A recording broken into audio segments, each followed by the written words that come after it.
व्याख्यामुद्रां करसरसिजैः पुस्तकं शङ्खचक्रे बिभ्रद्भिन्नस्फटिकरुचिरे पुण्डरीके निषण्णः अम्लानश्रीरमृतविशदैरंशविप्लावयन् मामाविर्भूयादनकमहिमा मानसे वागधीशः। नमस्ते प्राणेश प्रणतविभवायामुनिमगाः नमः स्वामिन् रामप्रियतमनुमन् गुरुगुण नमस्तुभ्यं भीमप्रबलतमकृष्णेष्टवगमन् नमः श्रीमन्मध्वप्रदिश सुदर्शन्नो जय जय श्रीगुरुभ्यो नमः। नारायणं सुरगुरुं जगदेकनाथं भक्तप्रियं सकललोकनमस्कृतं च त्रैगुण्यवर्जितमजं विभुमाद्यमीशं वन्दे भवग्रम् अमरासुरसिद्धवन्द्यं नारायणं नमस्कृत्य नरं चैव नरोत्तमं देवीं सरस्वतीं व्यासं ततो जयमुदीरये। ವೇದವ್ಯಾಸರ ಮಹಾಭಾರತದ ಚಿಂತಕರಿಗೆ ವಂದನೆಗಳು. ಶಾಂತಿ ಪರ್ವದ 424ನೆಯ ಪ್ರವಚನ.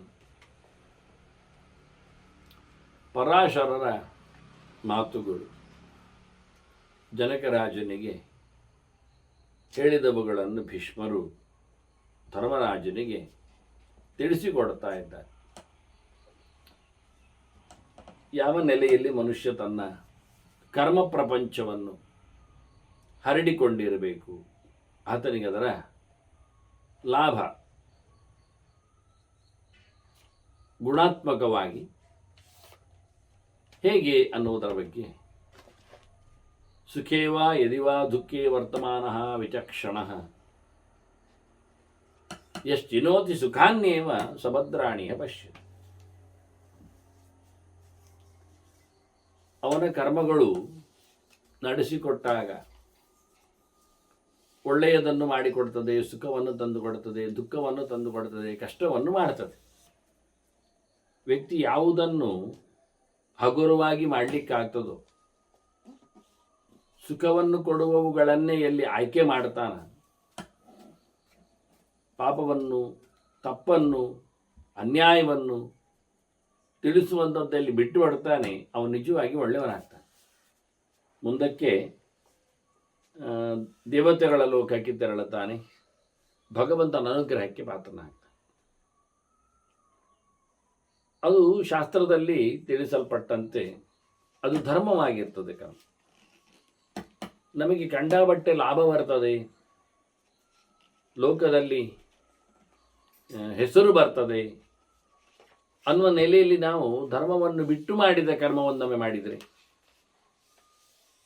ಅವನಿಗೆ ಹೇಳಿಸದ ಶಾಸ್ತ್ರ ಒಪ್ಪದ ಕೆಲಸಗಳನ್ನು ಮಾಡಿದರೆ ಅದರಿಂದ ಅವನಿಗೆ ಒಳ್ಳೆಯದಾಗುವುದಿಲ್ಲ ಅಂತಾರೆ. ಧರ್ಮಾದಪೇತಂ ಯತ್ ಕರ್ಮ ನದಧಿತಂ ಇಹ ಉಚ್ಯ.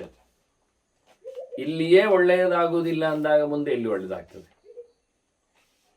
ಹಾಗಾಗಿ ಶಾಸ್ತ್ರದಲ್ಲಿ ವಿರುದ್ಧವಾದ ಹೇಳದ ಧರ್ಮಗಳನ್ನು ಎಷ್ಟು ಲಾಭ ಬರುವುದಾದರೂ ಮಾಡಲಿಕ್ಕೆ ಹೋಗಬಾರ್ದು, ಅದು ಬಿಡಲೇಬೇಕು. ಅವರವರ ಹಂತದಲ್ಲಿ ಅವರ ಕರ್ಮಕ್ಕನುಗುಣವಾಗಿ ದೇವರು ಸೃಷ್ಟಿ ಮಾಡಿರ್ತಾನೆ, ತಂದಿಡುತ್ತಾನೆ. ನಾವು ಅದನ್ನು ಬಿಟ್ಟು ಬೇರೆಯ ಊರಿನ ಬೇರೆಯ ಧರ್ಮವನ್ನು ನಡೆಸಿಕೊಡ್ತೇವೆ ಅಂತಂದರೆ ಇದು ನಮ್ಮದು ಅಧಿಕ ಪ್ರಸಂಗ ಅನಿಸ್ತದೆ. ಹೀಗಾಗಿ ಅದು ಎಷ್ಟು ಒಳ್ಳೆಯದನ್ನು ನಮಗದನ್ನು ಹೆಸರು ತರಲಿ, ಅದು ದುಡ್ಡು ಕೊಡಲಿ, ಎಂಥದೇ ಆಗಿದ್ರೂ ಅಲ್ಲಿಗೆ ನಾವು ಸಂಬಂಧಪಟ್ಟವರಲ್ಲ ಅನ್ನೋ ನೆಲೆಯಲ್ಲಿ ಮಾಡಿದ್ದಕ್ಕೆ ಪಾಪವೇ ಇರುವಂಥದ್ದು ಒಳ್ಳೆಯದಾಗುವುದಿಲ್ಲ ಅಂತ ಹೇಳಿ. ಅಲ್ಲ, ನಾವು ನಮ್ಮ ಊರಿನಲ್ಲಿ ನಮ್ಮ ಕರ್ಮವನ್ನು ನಮ್ಮ ಪಾಡಿಗೆ, ನಮ್ಮ ಪ್ರಕಾರದಲ್ಲಿ, ನಮ್ಮ ಧರ್ಮದಲ್ಲಿ, ನಮ್ಮ ಯೋಗ್ಯತೆಯಂತೆ, ನಮ್ಮ ಆಶ್ರಮಕ್ಕೆ ಅನುಗುಣವಾಗಿ, ನಮ್ಮ ವರ್ಣಕ್ಕೆ ತಿಳಿಸಿಕೊಟ್ಟಂತೆ ನಾವು ಮಾಡಿದರೆ ಏನು ಫಲ ಬರುವುದಿಲ್ಲ, ಕಮ್ಮಿ ಇರುವಂಥದ್ದು ಲಾಭಗಳು. ಅಂದರೆ ಆಯಿತು ಅಂದರು, ಧರ್ಮೇಣ ಸಹಿತಂ ಯಸ್ತು ಭವೇತ್ ಅಲ್ಪಫಲೋದಯಂ ತತ್ಕಾರ್ಯಂ ಅವಿಶಂಕ್ಯ. ಅದು ನಿನ್ನ ಧರ್ಮ ಅಲ್ವಾ? ಹಾಗಾಗಿ ಧಾರ್ಮಿಕವಾದದ್ದು, ಶಾಸ್ತ್ರೀಯವಾದದ್ದನ್ನು ಅದು ಬಹಳ ಕಡಿಮೆ ಬೆನಿಫಿಟ್ ಕೊಡ್ತದೆ ಹೇಳಿದರೂ ಸಹ ಅದನ್ನು ಮಾಡಲೇಬೇಕು. ಅದು ನಿನಗೆ ಮುಂದಕ್ಕೆ ಬೇಕಾದಷ್ಟು ಕರ್ಮಾತ್ಯಂತಂ ಸುಖಾವಹಂ, ಆ ರೀತಿಯಾದ ಕರ್ಮವು ಮುಂದಕ್ಕೆ ಬೇಕಾದಷ್ಟು ನಮಗೆ ಒಳಿತನ್ನು ಮಾಡ್ತದೆ. ಎರಡು ಪ್ರಕಾರವಾದ ಕರ್ಮಗಳ ಬಗ್ಗೆ ಪರಾಶರರು ಹೇಳಿದರು. ಒಂದು ಧರ್ಮಕ್ಕೆ ಸಂಬಂಧಪಡದ್ದು, ಅಂದರೆ ಅಧರ್ಮವಾದದ್ದು, ಅದರ ತುಂಬ ಲಾಭ ಇದೆ ಅದರಲ್ಲಿ. ಇನ್ನೊಂದು ಧರ್ಮಕ್ಕೆ ಸಂಬಂಧಪಟ್ಟದ್ದು, ಆದರೆ ಅದು ಲಾಭ ಕಡಿಮೆ ಇದೆ. ಇದರಲ್ಲಿ ಯಾವುದು ಆಯ್ಕೆ ಮಾಡಿಕೊಳ್ಳಲಿಕ್ಕೆ? ಧರ್ಮ ಇದೆ, ಲಾಭ ಕಮ್ಮಿ ಇದೆ. ಅಧರ್ಮ ಆಗ್ತದೆ, ಲಾಭ ಹೆಚ್ಚಾಗ್ತದೆ. ಯಾವುದನ್ನು ಕೇಳಿದರೆ ಅವರು ಹೇಳುತ್ತಾರೆ, ಇಲ್ಲಿ ಲಾಭ ಹೆಚ್ಚಾಗಿದ್ದರೂ ಅದು ನಿನ್ನನ್ನು ಇಲ್ಲಿ ಮುಳುಗಿಸ್ತದೆ, ಮತ್ತೆ ಉತ್ತರವಾದ ಎತ್ತರವನ್ನು ಕೊಡುವುದಿಲ್ಲ. ಹಾಗಾಗಿ ಧರ್ಮ ಇದ್ದದ್ದು ಲಾಭ ಕಡಿಮೆ ಆದರೂ ಪರವಾಗಿಲ್ಲ, ಮುಂದಕ್ಕೆ ಒಳಿತಾಗ್ತದೆ ಅಂತ ಮಾಡಲಿಕ್ಕೆ ಹೋಗುವಂತ.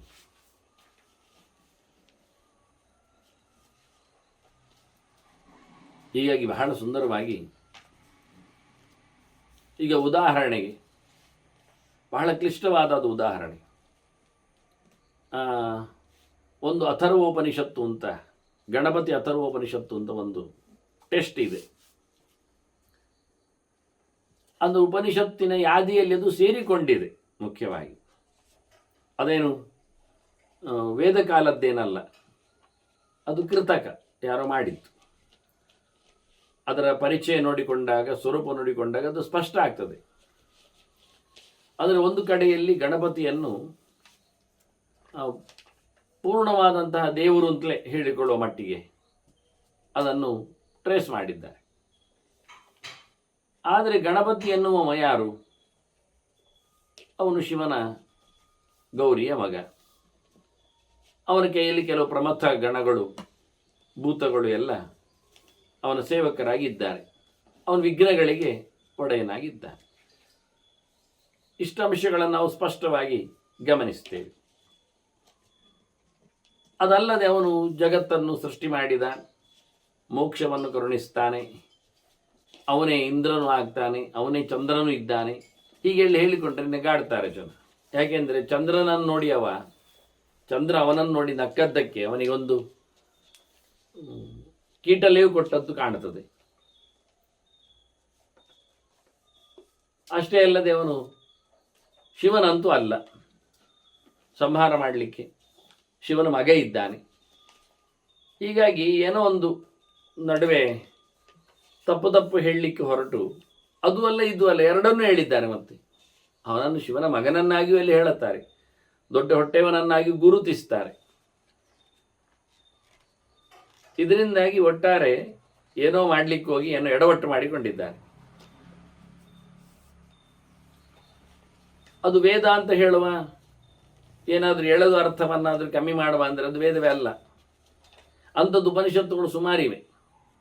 ಅಲ್ಲೋಪನಿಷತ್ತು ಅಂತಲೂ ಇದೆ. ಅಲ್ಲಾನ ಬಗ್ಗೆ ಹೇಳಿದ ಉರ್ದು ಕೆಲವು ಶಬ್ದಗಳನ್ನು ಸೇರಿಸಿಕೊಂಡ ಅದನ್ನು ಮಾಡಿದವರಿದ್ದಾರೆ. ಹಾಗೆ ಇಂದಿರಾ ಮಹಾತ್ಮೆ ಇದ್ದಾಗೆ ಪುರಾಣಗಳಲ್ಲಿ ಇಂದಿರಾ ಪ್ರಿಯದರ್ಶಿನಿ, ಅವಳ ಮಹಿಮೆಗಳ ಬಗ್ಗೆ ಪುರಾಣದಲ್ಲಿ ಇನ್ಸರ್ಟ್ ಮಾಡಿದ್ದಾರೆ. ಹೀಗಾಗಿ ಕೃತಕವಾದ ವಸ್ತುಗಳನ್ನಿಟ್ಟುಕೊಂಡು ನಾವು ಅದರಿಂದ ಸಂಪತ್ತು ಬರ್ತದೆ, ದುಡ್ಡು ಬರ್ತದೆ ಅಂತ ಹೇಳಿದ್ದಾರೆ, ಹಾಗಾಗಿ ಅದರಲ್ಲಿ ಹವನ ಮಾಡಲಿಕ್ಕೆ ಉಂಟು ಅಂಥೇಳಿ ನಾವು ಅದನ್ನು ಮಾಡಿಕೊಂಡ್ರೆ ಇವರು ಹೇಳುತ್ತಾರೆ ಅದು ಧರ್ಮ ಅಲ್ಲ, ಅದು ಶಾಸ್ತ್ರದಲ್ಲಿ ಹೇಳಲಿಲ್ಲ, ಅದನ್ನು ನೀನು ದುಡ್ಡು ಬರ್ತದೆ, ಭಾರಿ ಉದ್ಧಾರ ಆಗ್ತದೆ ಅಂತ ಹೇಳಿಕೊಂಡು ಮಾಡಿದರೆ ನೀನು ಉದ್ಧಾರ ಆಗುವುದಿಲ್ಲ, ಸಂಪತ್ತು ಬರುವುದಿಲ್ಲ, ಹಾಳಾಗ್ತದೆ ಅಂದಿದ್ದಾರೆ. ಮತ್ತು ಹಾಗಾದರೆ ನಮಗೆ ಬೇಕಲ್ಲ ಅಂದರೆ ಅದಕ್ಕೆ ಕ್ಷಿಪ್ರ ಪ್ರಸಾದ ಅನ್ನುವ ಮಂತ್ರ ಇದೆ. ಅವನಿಗೆ ಗಣಪತಿಯನ್ನು ಮಾತಾಡಿಸುವಂಥದ್ದು ಬಹಳ ಚಿಕ್ಕದಾದ, ಚೊಕ್ಕದಾದ, ಚಂದವಾದ, ಅವನಪ್ಪನ ಬಳುವಳಿಯಂತೆ ಅವನಿಗದು ಹೆಸರು ಬಂದಿದೆ. ಹಾಗೆ ಕೂಡಲೇ ನಮಗೆ ಅನುಗ್ರಹ ಮಾಡ್ತಾನೆ ಅಂತ ಹೇಳಿಕೊಂಡು ಅಂಥ ಮಂತ್ರದಿಂದ ಹೋಮ ಹವನ ಮಾಡಿದರೆ ನಿನಗೆ ಅನುಕೂಲ ಆಗ್ತದೆ ಅಂತ. ಅದೆಲ್ಲ ಬಹಳಷ್ಟು ಬೆನಿಫಿಟ್ ಬರುವುದಿಲ್ಲ, ಚೂರೇ ಆಗ್ತದಲ್ಲ. ಅವರು ಹೇಳಿದರು ಶಾಸ್ತ್ರೀಯವಾಗಿ ಮಾಡುವಂಥದ್ದು, ಧಾರ್ಮಿಕವಾಗಿ ಮಾಡುವಂಥದ್ದು ಸ್ವಲ್ಪವೇ ನಿನಗೆ ಅನುಕೂಲ ಮಾಡಿಕೊಟ್ರು ಬಹಳಷ್ಟು ಒಳ್ಳೆಯದು ಅಂತಾರೆ.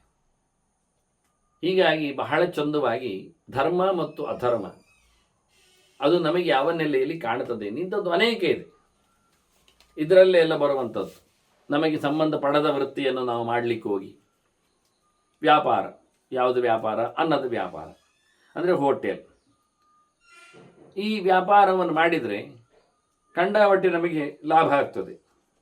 ಆದರೆ ಅದು ಧರ್ಮದಲ್ಲಿ ಇಲ್ಲ. ಅನ್ನ ವಿಕ್ರಯ ಮಾಡುವಂಥದ್ದು, ಅದರಲ್ಲಿ ಸುತರಾಂ ವೇದಾಧ್ಯಯನ ಯೋಗ್ಯನಾದವ ಅದು ಮಾಡಲಿಕ್ಕೆ ಇಲ್ಲ.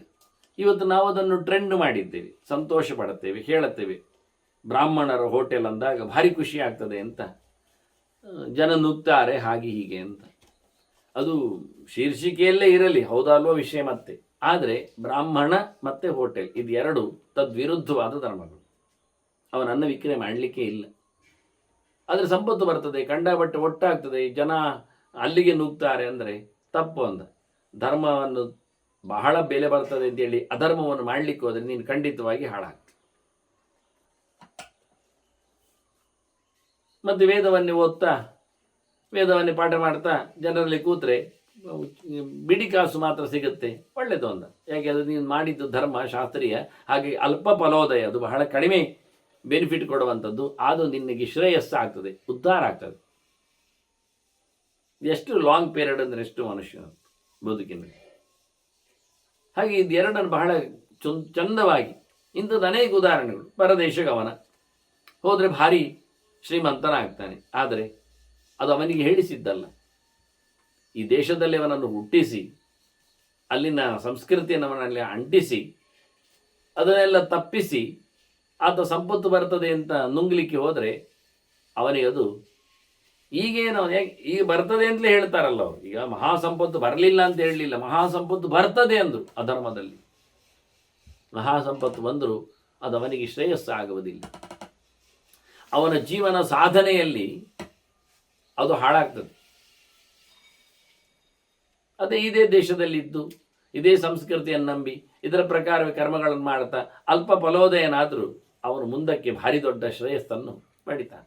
ಇದೆಲ್ಲ ಸಾಧನೆಗಳ ಮಾರ್ಗದಲ್ಲಿನ ಅಡ್ಡಿಗಳಿದ್ದಾಗೆ. ತಪ್ಪಿಸಿಕೊಂಡು ಹೋದರೆ, ಓಡಿಬಿಟ್ರೆ ದೇವರು ಗೊತ್ತಿಲ್ಲ ತಾನೆ ಇಂಥ ಕಡೆಯಲ್ಲಿ ಇಂಥವನನ್ನು ಹೀಗೆ ಸೃಷ್ಟಿ ಮಾಡಲಿಕ್ಕೆ ಇಂಥದ್ದು ಅಂತವನ ಕರ್ಮಕ್ಕನುಗುಣವಾಗಿ.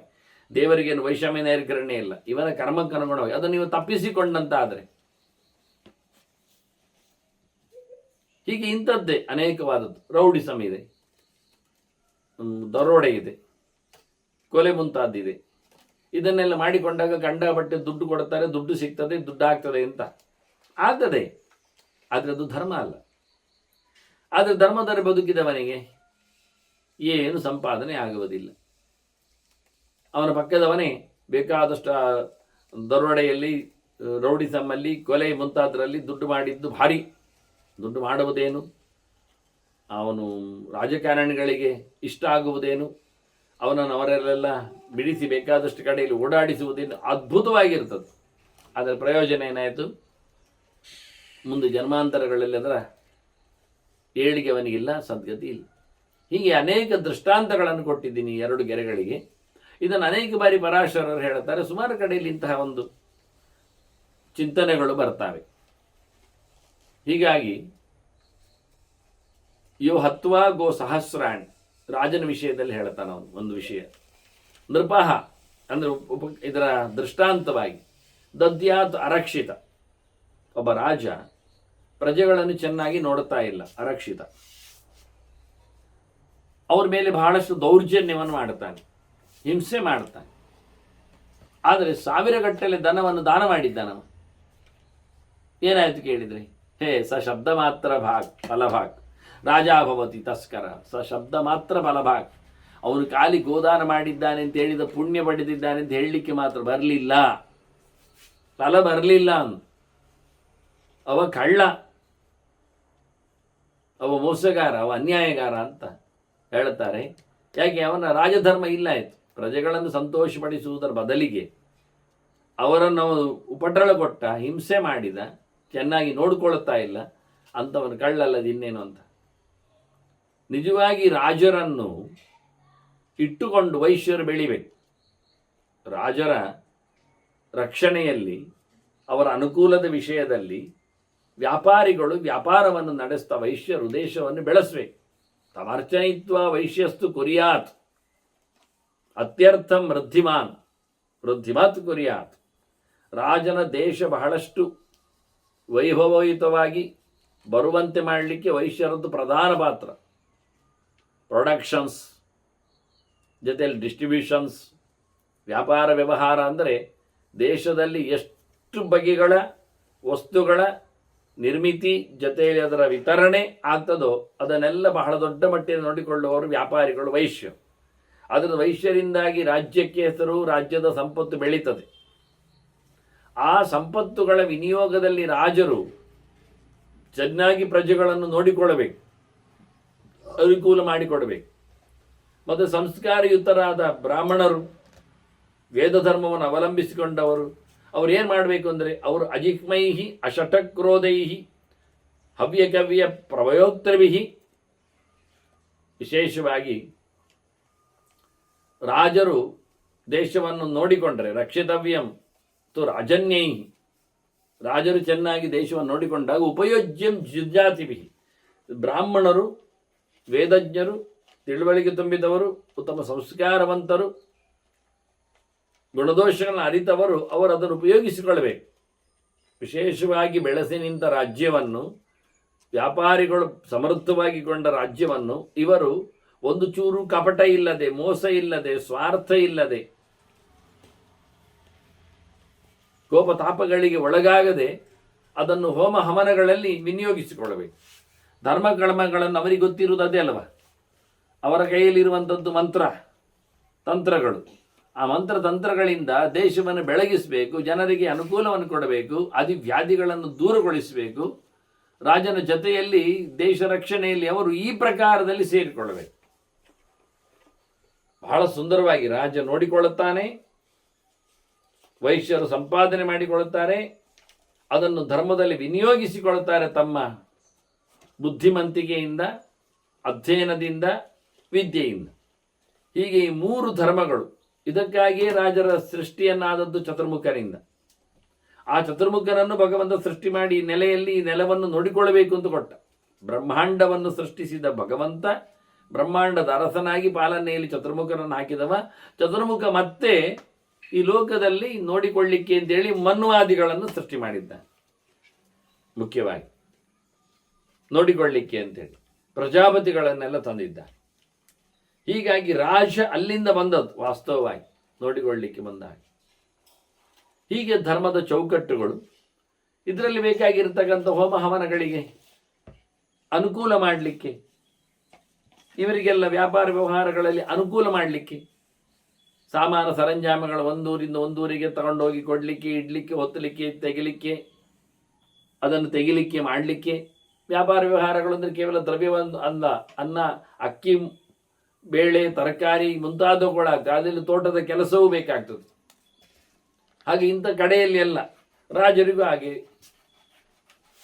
ಗಾಡಿಯನ್ನು ಕಟ್ಟಲಿಕ್ಕೆ, ಕುದುರೆಗಳನ್ನು ನೋಡಲಿಕ್ಕೆ, ಇನ್ನಿತರ ವ್ಯವಸ್ಥೆಗಳಿಗೆಲ್ಲ ಅರಮನೆಯಲ್ಲಿ ಪರಿಚಾರಕರನ್ನಾಗಿಸಿಕೊಂಡು ವೇದ ಸಂಸ್ಕಾರದಿಂದ ದೂರ ಇದ್ದವರಲ್ಲಿ ದೇಶವನ್ನು ಚೆನ್ನಾಗಿ ಕಟ್ಟಲಿಕ್ಕೆ ಉಂಟಂತಾನೆ. ಶೂದ್ರೈಹಿ ನಿರ್ಮಾರ್ಜನಂ ಕಾರ್ಯಂ, ಎಲ್ಲಿ ನೋವು ಇರ್ತದೆ, ಸಂಕಟ ಇರ್ತದೆ, ಅದಕ್ಕೆ ಸೇವೆಯಿಂದ, ಸರ್ವೀಸಿನಿಂದ ಅವರನ್ನು ಸಂತೋಷಗೊಳಿಸತಕ್ಕಂಥ ಜನ ಅಂತ ಅವರನ್ನು ಕರೀತಾರೆ. ನಾವು ನರ್ಸ್ ಅಂತ ಹೇಳಿದಾಗೆ,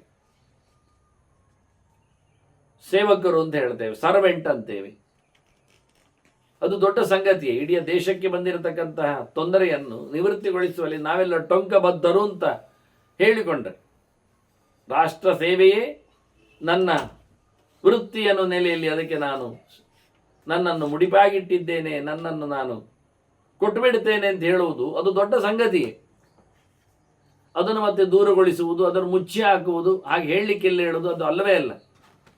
ಅದು ದೇಶದ್ರೋಹ. ಹಾಗೆ ಹೇಳಿದರೆ ದೇಶವನ್ನು ಪ್ರೀತಿಸ್ತೇನೆ, ಅದಕ್ಕೆ ತೊಂದರೆ ಬಂದಾಗ ನಾನು ಅದಕ್ಕೆ ನನ್ನ ಕೈಲಾದ ಸಹಾಯವನ್ನು ಫಿಸಿಕಲಿ ಮತ್ತು ಮೆಂಟಲಿ ನೀಡಲಿಕ್ಕೆ ಉಂಟು ಅಂತ ಹೇಳಿ ಪ್ರತಿಜ್ಞೆ ಮಾಡಿಕೊಂಡು ತನ್ನನ್ನು ತಾನು ಸಮರ್ಪಿಸಿಕೊಂಡವ ಸಂಘ ಸಂಸ್ಥೆಗಳಲ್ಲಿ ಅದಕ್ಕೆಲ್ಲ ದೂರಲಿಕ್ಕುಂಟು, ದೂರ ಮಾಡಲಿಕ್ಕುಂಟು ಅಂತ ಹೇಳುವುದು ದೇಶದ್ರೋಹ ಆಗ್ತದೆ.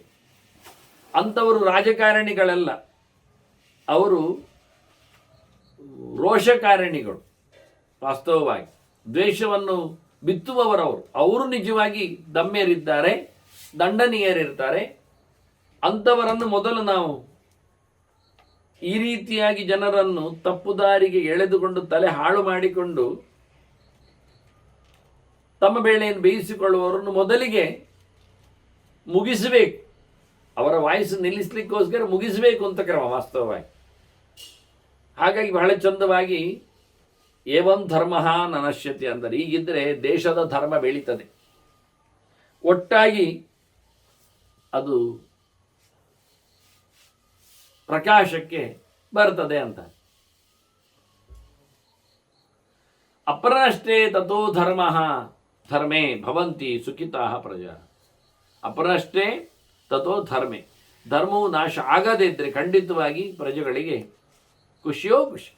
ಅವರವರ ಧರ್ಮವನ್ನು ಅವರು ಮಾಡ್ತಾ ಇದ್ದಾರೆ ಅಂದರೆ ಎಲ್ಲ ಕಡೆಯಲ್ಲಿ ಎಲ್ಲರಿಗೂ ಸಹ ವೃತ್ತಿ ಇದೆ, ಆನಂದ ಇದೆ. ಸುಖೇನ ತಾಸಾಂ ರಾಜೇಂದ್ರ ಮೋದಂತೆ ದಿವಿ ದೇವತಾ. ಇಲ್ಲಿಯ ನೆಲದಲ್ಲಿ ಪ್ರಜೆಗಳು ಸುಖವಾಗಿದ್ದಾರೆ ಅಂದರೆ ಮೇಲಿನ ಲೋಕದಲ್ಲಿ ದೇವತೆಗಳಿಗೆ ಭಾರಿ ಖುಷಿ.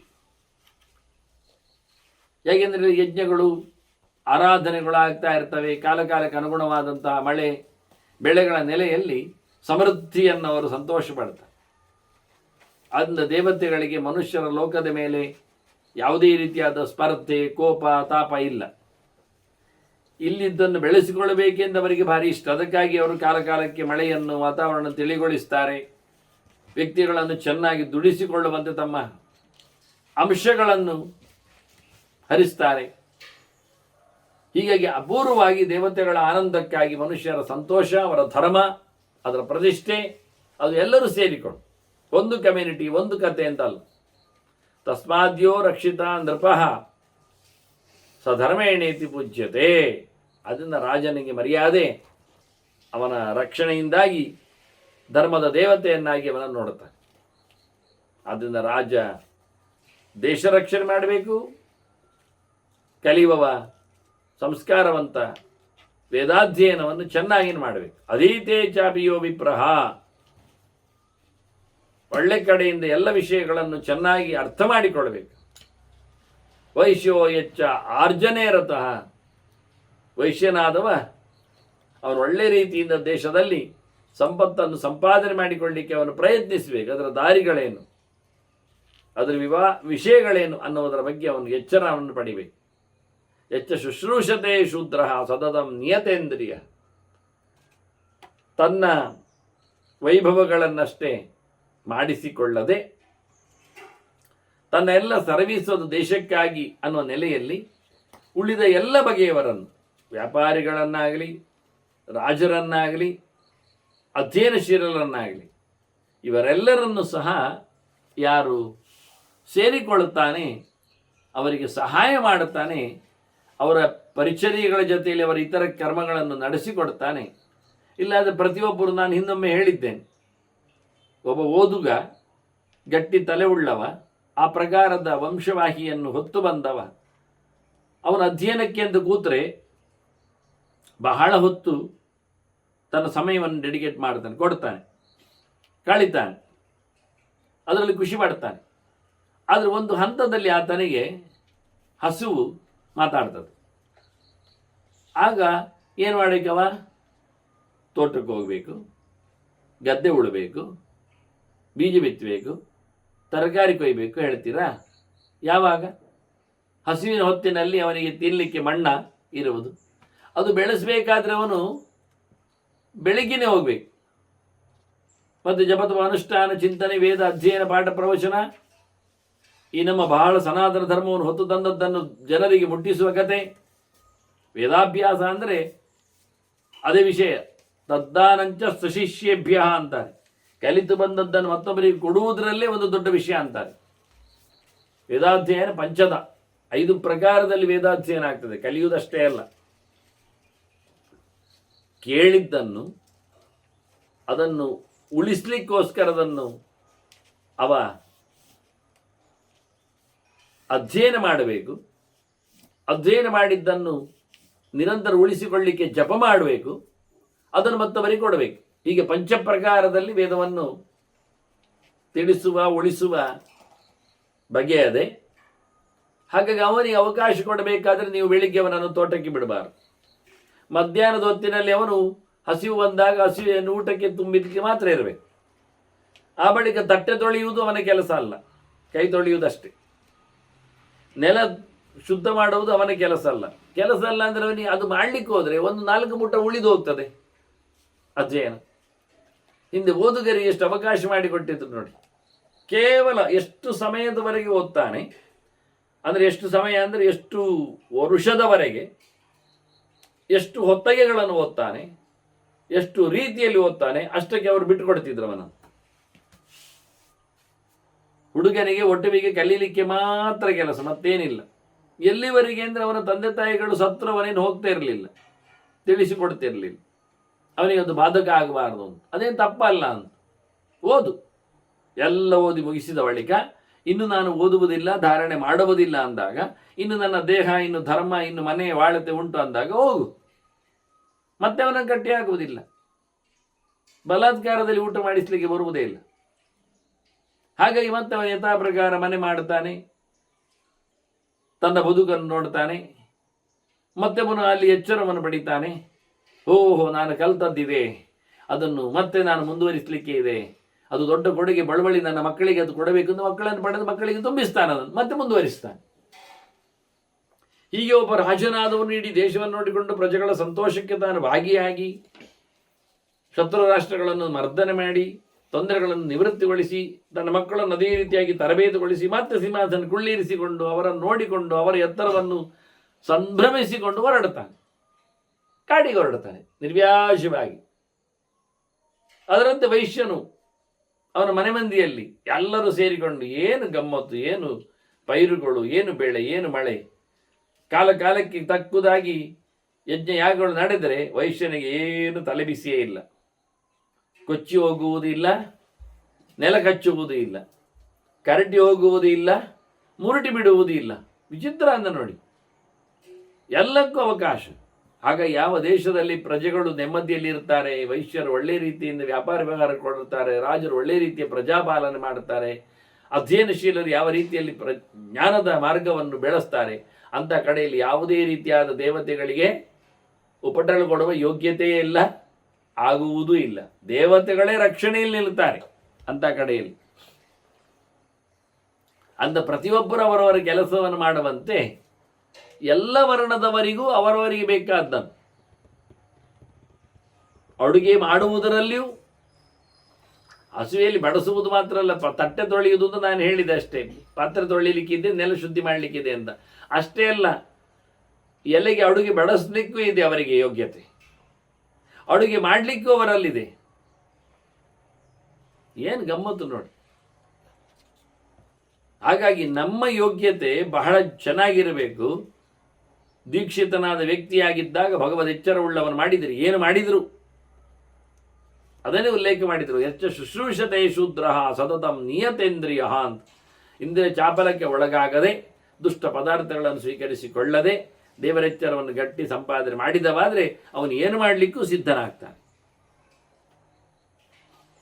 ಭೀಮಸೇನ ವಿರಾಟ ನಗರದಲ್ಲಿ ಏನು ಆಗಿದ್ದ? ಅಡುಗೆಯವನಾಗಿ ಸೇರಿದ. ಯಾವ ವೇಷದಲ್ಲಿ? ಶೂದ್ರ ವೇಷದಲ್ಲಿ. ಅಂದರೆ ತಾನು ಇನ್ನೊಬ್ಬರು ಮಾಡಿದ್ದು ತಿನ್ನುವುದಿಲ್ಲ ಎನ್ನತಕ್ಕಂಥ ನೆಲೆಯಲ್ಲಿ ತಾನೇ ಅಡುಗೆಯವನಾಗಿ ಎಲ್ಲರಿಗೂ ತಿನ್ನಿಸಿದ. ಅವತ್ತು ಎಲ್ಲರಿಗೂ ಭೀಮನ ಭಕ್ಷ್ಯ 1 ವರ್ಷ. ಹಾಗಾದ್ರೆ ಏನಾಯಿತು? ವಿರಾಟ ರಾಜ, ಅವನು ಕ್ಷತ್ರಿಯ, ಅವನ ಹತ್ತಿರದಲ್ಲಿ ಮಾತಾಡಲಿಕ್ಕೆ ವ್ಯವಹಾರ ಮಾಡಲಿಕ್ಕೆ ಬರತಕ್ಕಂಥ ವೈಶ್ಯರು ಒಂದಿಷ್ಟು ಗಡನಗಳು ದಿನನಿತ್ಯ. ಅದು ರಾಜೆಗೆ ಅವರ ಮನೆಯಲ್ಲಿ ಇವನ್ ಧರ್ಮರಾಜನೇ ಇದ್ದಾನೆ ಕಂಕನಾಗಿ, ಯತಿಯಾಗಿ, ಜೊತೆಯಲ್ಲಿ ಇನ್ನೆಷ್ಟೋ ಬ್ರಹ್ಮವರ್ಗ, ಅವರಿಗೆಲ್ಲ ಊಟ, ಎಲ್ಲ ಅಡುಗೆಯೂ ಭೀಮಸೇನಂತ. ಒಬ್ಬ ಶೂದ್ರನ ಅಡುಗೆ ಬಹಳ ಅದ್ದೂರಿಯಾಗಿ ಎಲ್ಲರಿಗೂ ಉಣಿಲಿಕ್ಕೆ ಆಗ್ತಾ ಇರುವಂಥದ್ದೊಂದು ಭಾರತ ತೋರಿಸಿಕೊಡ್ತದೆ ಸ್ಪಷ್ಟವಾಗಿ, ಪ್ರತ್ಯಕ್ಷವಾಗಿ. ಅದರಿಂದ ವಿದುರನ ಮನೆಯಲ್ಲಿ ಕೃಷ್ಣನ ಊಟ ಆಗಿದೆ. ಊಟ ಮಾಡುವ ಮುಂಚೆ ಕೃಷ್ಣ ಹೇಳ್ತಾನೆ, ನನ್ನನ್ನು ನೋಡಲು ಮಾತಾಡಿಸಲು ಬಂದಿದ್ದಾರಲ್ಲ ಇವರಿಗೆಲ್ಲ, ವೇದಜ್ಞರಿಗೆ ಎಲ್ಲ ಊಟ ಹಾಕುವಂತ. ಎಲ್ಲರೂ ಊಟ ಆಗಿದ್ದಾರೆ.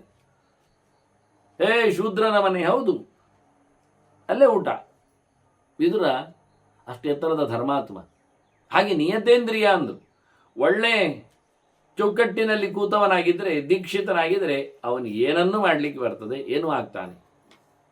ಭಾರತ ಭಾರಿ ಭಾರಿ ಹೇಳ್ತದಲ್ಲ, ಭಾರಿ ಹಿಂದೆ ಬಂತಲ್ಲ, ನವೇ ಶೂದ್ರ ಭವೇ ಶೂದ್ರ ಬ್ರಾಹ್ಮಣೋ ನಚ ಬ್ರಾಹ್ಮಣ ಅಂತ. ಎಷ್ಟು ಪ್ರಶ್ನೆಗಳಲ್ಲಿ ಎಷ್ಟು ಡಾಳಾಗಿ ಹೇಳಬೇಕಿದನು.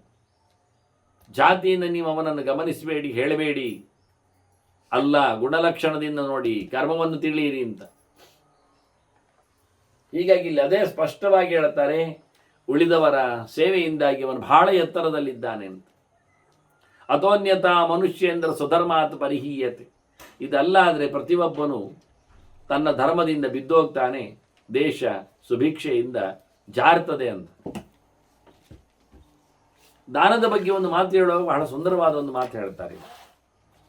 ಪ್ರಾಣ ಸಂತಾಪ ನಿರ್ದಿಷ್ಟ ಕಾಕಿನ್ಯೋಪಿ ಮಹಾಬಲ. ಒಬ್ಬ ಬದುಕಿಗೆ ಬಹಳ ಕಷ್ಟಪಡ್ತಾ ಇದ್ದಾನೆ, ಊಟಕ್ಕೆ ತೊಂದರೆಯಲ್ಲಿದ್ದಾನೆ.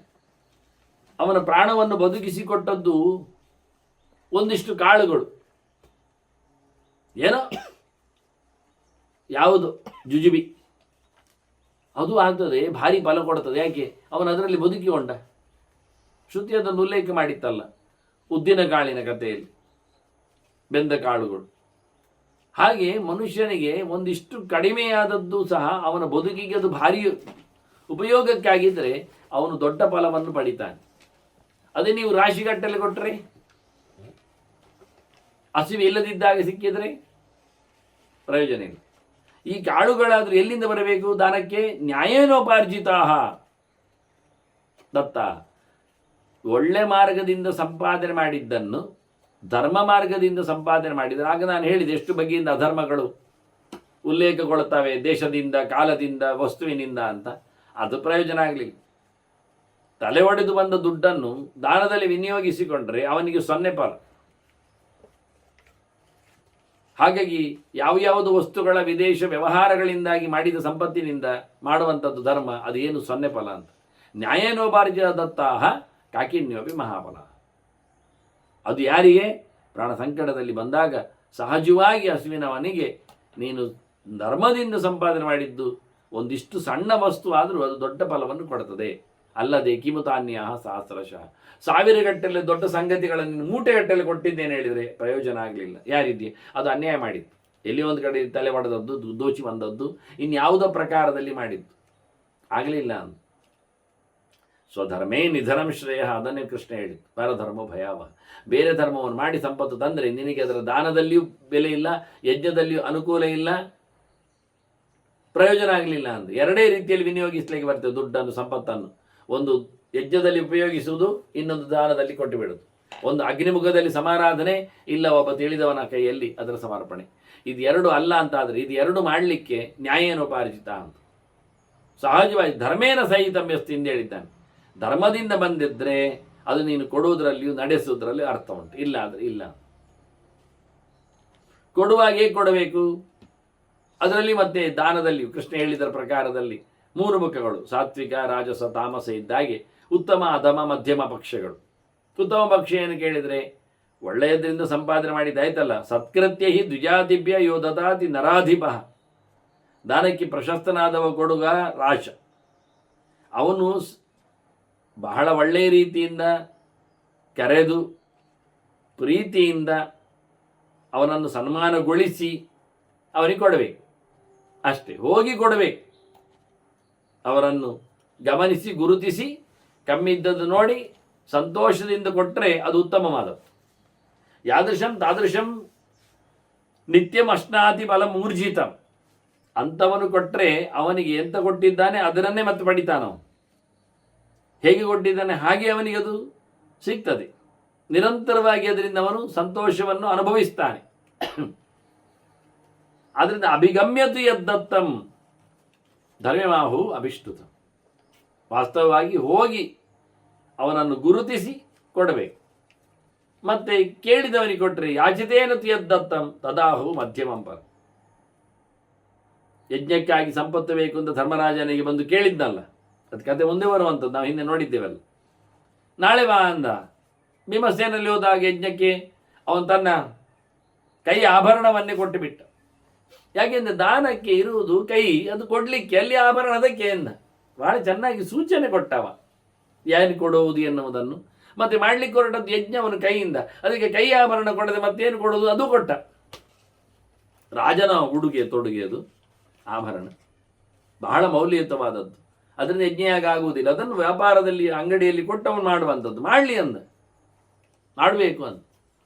ಹೀಗಾಗಿ ಬೇಡಿದವನಿಗೆ ಕೊಟ್ಟರೆ ಅದು ಮಧ್ಯಮ. ನಾವಾಗಿ ಹೋಗಿ ಕೊಡಬೇಕು. ಎಲ್ಲಿದ್ದಾನೆ, ಯಜ್ಞ ಮಾಡಲಿಕ್ಕಿದ್ದಾನ, ಯಾರಿದ್ದಾನೆ, ಯಾರಿಗೆ ಬೇಕು ಅಂತ ತಿಳಿದು ಕೊಡಬೇಕು. ತಿಳಿದಿಲ್ಲ, ಬಂದು ಕೇಳಿದ, ಆದರೂ ಮಧ್ಯಮ ಆಯಿತು. ಇನ್ನೇಳುತ್ತಾರೆ, ಅವಜ್ಞೆಯಾದೀಯತೆ ಯತ್ ತಥೈವ ಅಶ್ರದ್ಧೆಯಾಪಿವ ತದಾಹು ಅಧಮಂ ದಾನಂ ಮುನಯ ಸತ್ಯವಾದಿನ. ಬೈದುಕೊಂಡು ಕೊಡುವುದು, ಆನಂತರ ಕೊಟ್ಟ ನಂತರವೂ ಬೈಯುವುದು, ಶ್ರದ್ಧೆ ಇಲ್ಲ ಕೊಡಲಿಕ್ಕೆ, ಕೊಡಬೇಕಲ್ಲ ಅಂತ.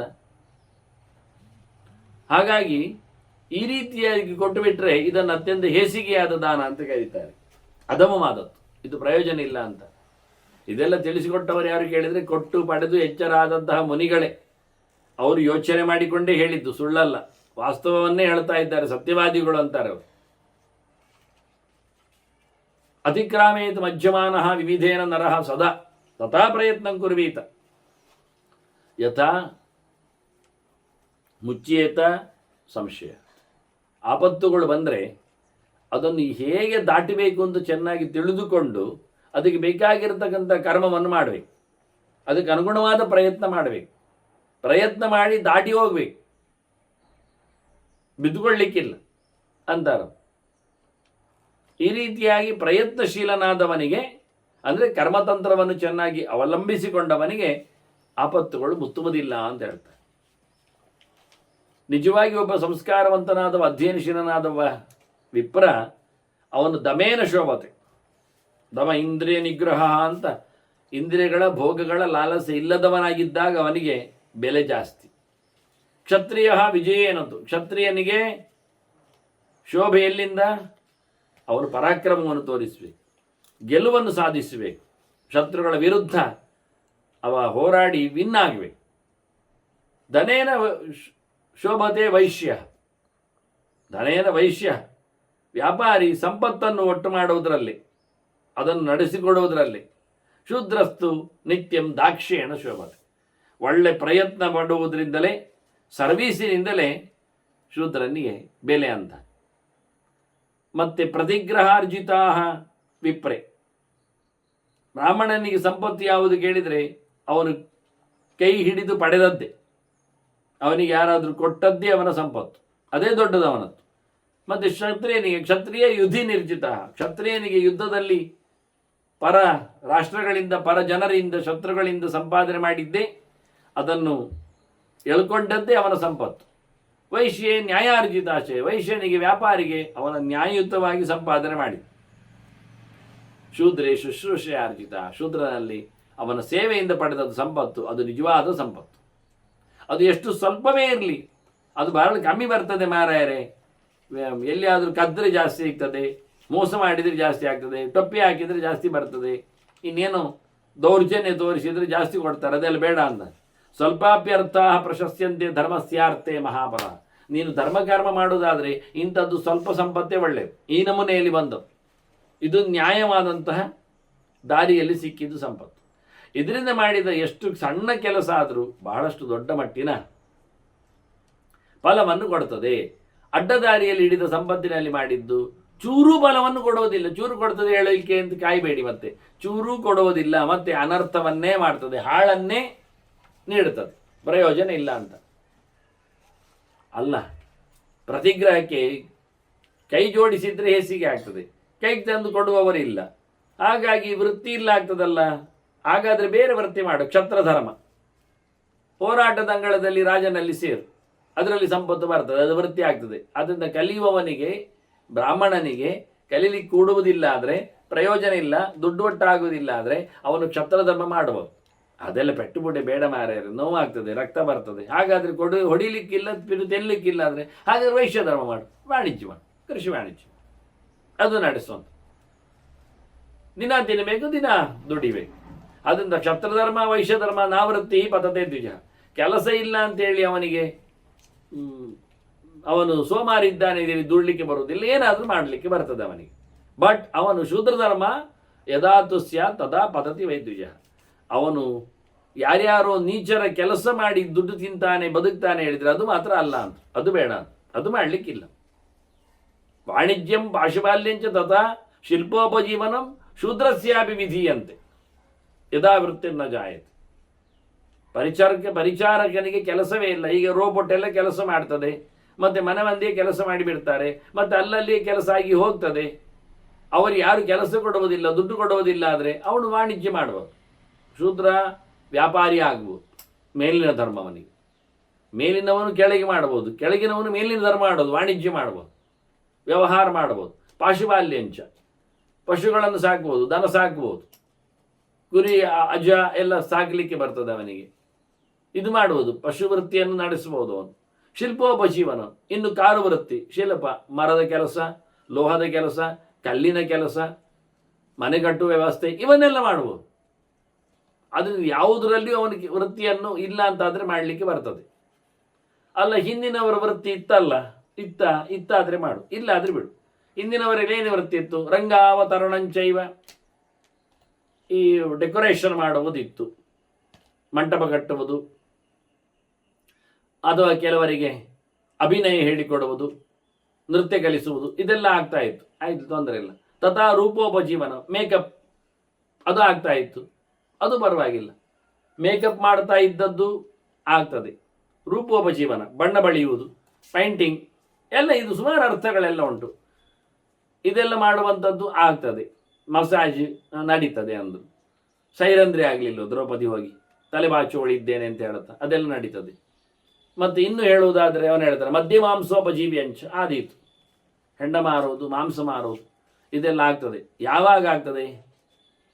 ಅದರೊಟ್ಟಿಗೆ ವಿಕ್ರಯ ಲೋಹ ಚರ್ಮಣೋಹ, ಲೋಹದ ಮಾರಾಟ, ಚರ್ಮ ಮಾರಾಟ, ಬ್ಯಾಗ್, ಲೆದರ್, ಇದೆಲ್ಲ ಲೋಹ ಪಾತ್ರೆ ಮುಂತಾದ್ದೆಲ್ಲ, ಇದೆಲ್ಲ ಆಗ್ತದೆ. ಯಾವಾಗ? ಅಪೂರ್ವಿಣ ನ ಕರ್ತವ್ಯ. ಇದು ಹೊಸದಾಗಿ ಮಾಡಲಿಕ್ಕಿಲ್ಲ. ಇದು ವಂಶ ಪರಂಪರೆಯ ವೃತ್ತಿ ಆದರೆ ಮಾಡಿಕೊಂಡು ಮುಂದುವರಿಯುದು ಅಷ್ಟೇ. ಹೊಸದಾಗಿ ಶುರು ಮಾಡುವುದಾದರೆ ಇವೆಲ್ಲ ಬೇಡ, ಇವೆಲ್ಲ ಉಪಯೋಗ ಇಲ್ಲ. ಇದು ಕರ್ಮಲೋಕೆ ವಿಗರ್ಹಿತ, ಇದು ಲೋಕದಲ್ಲಿ ನಿಂದ್ಯವಾದ ಕರ್ಮ. ಕುಣಿತ ಹೇಳಿಕೊಡುವುದು, ವೇಷ ಹಾಕುವುದು, ಬಣ್ಣ ಬಳಿಯುವುದು, ಇದೆಲ್ಲ ಉಪಯೋಗ, ಒಳ್ಳೆಯ ಕೆಲಸ ಅಲ್ಲ ಅಂತಾರೆ. ಆದರೆ ಇದೆಲ್ಲ ಗರ್ಹಿತವಾದದ್ದು. ಈ ಹಿಂದಿನ ಪರಂಪರೆಯಲ್ಲಿದ್ದವರಿಗೆ ಮಾತ್ರ ಅದು ಯೋಗ್ಯ. ಯಾಕೆಂದರೆ ಅವರಲ್ಲಿ ಸ್ಕಿಲ್ನೆಸ್ ಇದೆ, ಮೆಟೀರಿಯಲ್ಸ್ ಇದೆ. ಹಾಗಾಗಿ ಮುಂದುವರಿಲಿಕ್ಕೆ ಮೊದಲೇ ಸಣ್ಣದಿಂದಲೇ ಅದಕ್ಕೆ ಹೇಗೆ ಮಾಡಲಿಕ್ಕೆ ಎಂದು ಮನೆಯಲ್ಲಿ ಕಟ್ಟಿ ಕುಟ್ಟಿ ಗೊತ್ತಿರುತ್ತದೆ. ಆದರೆ ಕೆಲವು ಪ್ರಾಣಿಗಳು ಮನೆಯಲ್ಲಿ ಬೇರೆ ರೀತಿಯಿಂದ ಹುಟ್ಟಿ ಬಂದವು, ತಂದೆ ತಾಯಿಗಳದ್ದು ಅಲ್ಲದ್ದನ್ನೇ ಮಾಡ್ತವೆ. ಅದು ಬೇರೆ ಕಡೆಯಿಂದ ಕಲಿತು ಬಂದು ಮಾಡುವಂಥದ್ದು, ಅದು ನಿಕೃಷ್ಟವಾದ ಕರ್ಮ ಅಂತಾರೆ. ಅದನ್ನು ಪ್ರಯೋಜನ ಇಲ್ಲದ್ದು ಅಂತ. ಹಾಗಾಗಿ ಕೃತಪೂರ್ವಿಣಸ್ತು ತ್ಯಜತಃ ಮಹಾನ್ ಧರ್ಮ ಇತಿ ಶ್ರುತಿ. ಅಲ್ಲ, ಇದು ಹಾಳು ಒಳ್ಳೆದಲ್ಲ ಹೇಳ್ತೀರಲ್ಲ, ಎಂತ ಮಾಡುವ, ಆಯ್ತು ಬಿಟ್ಟರೆ ಒಳ್ಳೆದಂದು. ಮನೆ ಪರಂಪರೆಯಲ್ಲಿ ಬಂದದ್ದಾದರೂ ಒಂದೊಮ್ಮೆ ಅದನ್ನು ನಿಲ್ಲಿಸ್ತಾನೆ ಅಂತಾದರೆ, ಬೇರೆ ಕೆಲಸ ಮಾಡ್ತಾನೆ ಅಂದರೆ, ವಾಣಿಜ್ಯ ಪಾಶುಪಾಲ್ಯಕ್ಕೆ ಹೋಗ್ತಾನೆ ಅಂದರೆ ಹೋಗ್ಲಿ ಅಂತ ಬಿಡಿ ಅಂತ ಬಿಟ್ಟರು ಒಳ್ಳೇದೇ ಅಂತಾರೆ. ಮನೆ ಧರ್ಮ ಅಂತೇಳಿ ಈ ನೀಚ ವೃತ್ತಿಯನ್ನು ದೊಡ್ಡ ಸಂಗತಿ ಮಾಡಲಿಕ್ಕಿಲ್ಲ ಅಂತ ಅಲ್ಲ. ಕೆಲವೊಮ್ಮೆ ಭಾರಿ ತಿಳಿದವರು ಇರ್ತಾರೆ, ಒಳ್ಳೆ ಸಿದ್ಧರಿರ್ತಾರೆ ಪುರುಷರು, ಅವರೆಲ್ಲ ಬೇಕಾದ್ದೆಲ್ಲ ಕೆಟ್ಟ ಕೆಲಸ ಮಾಡ್ತಾರೆ. ಅದನ್ನೆಂತ ಮಾಡೋದು? ಅದು ಮಾಡಲಿಕ್ಕಿಲ್ಲ, ನೋಡಲಿಕ್ಕೆ ಮಾತ್ರ ಅಂತ. ಸಂಸಿದ್ಧ ಪುರುಷೋ ಲೋಕೆ ಯದಾಚರತಿ ಪಾಪಕಂ ಮದೇನ ಅಭಿಪ್ಲುತಮನಃ, ಏನೋ ಸೊಕ್ಕಿನಿಂದ ತಲೆ ಕೆಟ್ಟಾಗಿ ಮಾಡಿದರೆ ತಚ್ಚನ ಗ್ರಾಹ್ಯ ಮುಚ್ಚದೆ, ಅದನ್ನು ಮಾಡಲಿಕ್ಕೆ ಹೋಗಬೇಡ. ಕಳೆದ ಬಾರಿ ಅದನ್ನು ಪರಾಶರರು ಹೇಳಿದರು.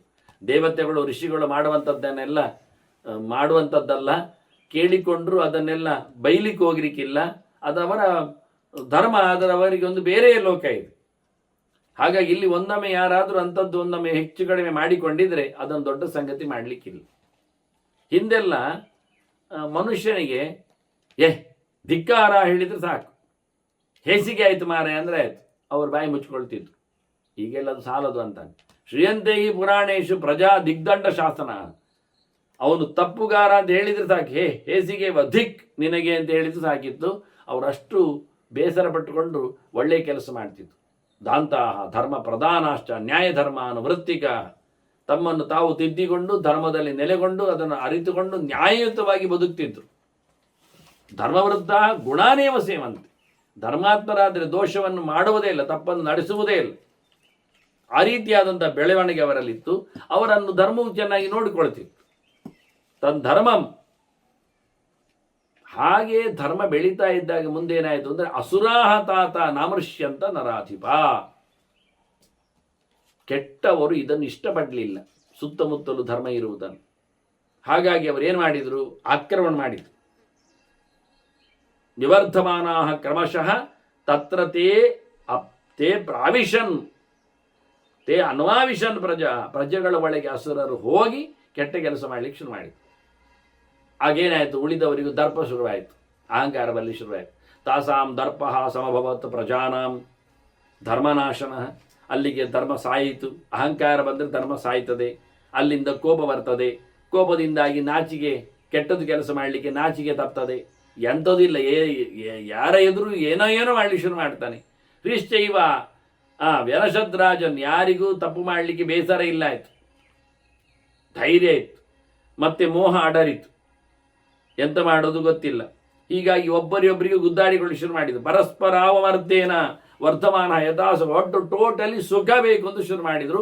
ಧರ್ಮ ಬೇಡ, ನ್ಯಾಯ ಬೇಡ, ಸತ್ಯ ಬೇಡ, ಸುಖ ಇದ್ರೆ ಸಾಕು ಅಂತ ಹೇಳಿಕೊಂಡು ಒಬ್ಬರಿಗೊಬ್ಬರ ಕಾದಾಟದಿಂದ ಧರ್ಮವನ್ನು ಕೆಡಿಸಿದ್ರು ಅಂತ ಕಾಲದ ಘಟ್ಟದಲ್ಲಿ ಆದ ವ್ಯತ್ಯಾಸವನ್ನು ಪರಾಶರರು ಗುರುತಿಸಿದ್ದಾರೆ. ಮುಂದೆ ಕೆಲವು ಚಿಂತನೆಗಳನ್ನು ಕೊಡ್ತಾರೆ. ವಂದನೆಗಳೊಂದಿಗೆ ಶ್ರೀಕೃಷ್ಣ ನಾರಾಯಣ ನಾರಾಯಣ ನಾರಾಯಣ.